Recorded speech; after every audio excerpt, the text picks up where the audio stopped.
एक अत्यंत महत्त्वाची बातमी आहे आणि ही बातमी अक्षरशः महाराष्ट्राला हादरवून टाकणारी आहे।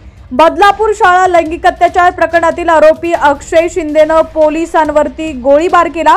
ठाणे क्राइम ब्रांचच्या टीमकडून त्याला चौकशीसाठी घेऊन जात असताना ही घटना घडली आहे। यावेळी अक्षयने पोलिसांजवळील बंदूक हिसकावून त्यांच्या दिशेने गोळीबार केला।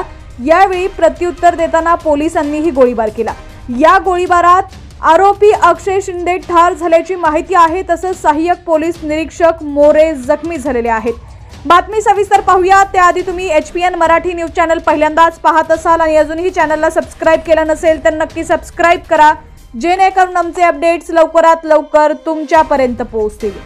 तर ठाणे क्राइम ब्रांचच्या टीमने आज अक्षयला तळोजा जेलमधून ताब्यात घेतलं होतं। तसंच त्याला दुपारच्या सुमारास घटनास्थळाची पाहणी करण्याकरिता घेऊन जात असताना अक्षयने पोलिसांजवळील बंदूक हिसकावली आणि पोलिसांच्या दिशेने गोळीबार केला।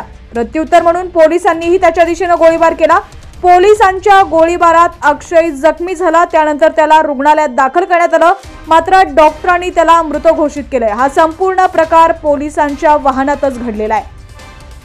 काही दिवसांपूर्वीच बदलापूर येथील एका शाळेत 2 चिमुकल्या विद्यार्थिनींवरती अत्याचार झाल्याचं प्रकरण समोर आलं होतं। या घटनेनंतर बदलापूरमध्ये नागरिकांनी रेल्वे रुळावर उतरून आंदोलन केलं होतं। या आंदोलनामुळे तणावाचं वातावरण होतं। त्यानंतर अक्षय शिंदे याला अटकही करण्यात आली होती। या आंदोलनाची दखल घेत राज्य शासनाने या प्रकरणाचा तपास करण्यासाठी SIT नेमली होती। या SITच्या टीमने या प्रकरणाचा तपास करून कल्याण न्यायालयात आरोपपत्र दाखल केलं होतं। असं असतानाच अक्षय शिंदे याच्या दुसऱ्या पत्नीने दिलेल्या तक्रारीच्या आधारे पोलिसांनी त्याच्या विरोधात अनैसर्गिक लैंगिक संबंध प्रस्थापित केल्याप्रकरणी गुन्हा दाखल केलाय। या गुन्ह्याचा तपास करण्यासाठी ठाणे पोलिसांची क्राइम ब्रांच टीमने त्याला ताब्यात घेतलं होतं। सोमवारी संध्याकाळी पोलीस त्याला तळोजा कारागृहातून बाहेर घेऊन जात असताना त्याने पोलीस अधिकाऱ्याची बंदूक हिसकावून पोलिसांवरती गोळ्या झाडण्याचा प्रयत्न केला।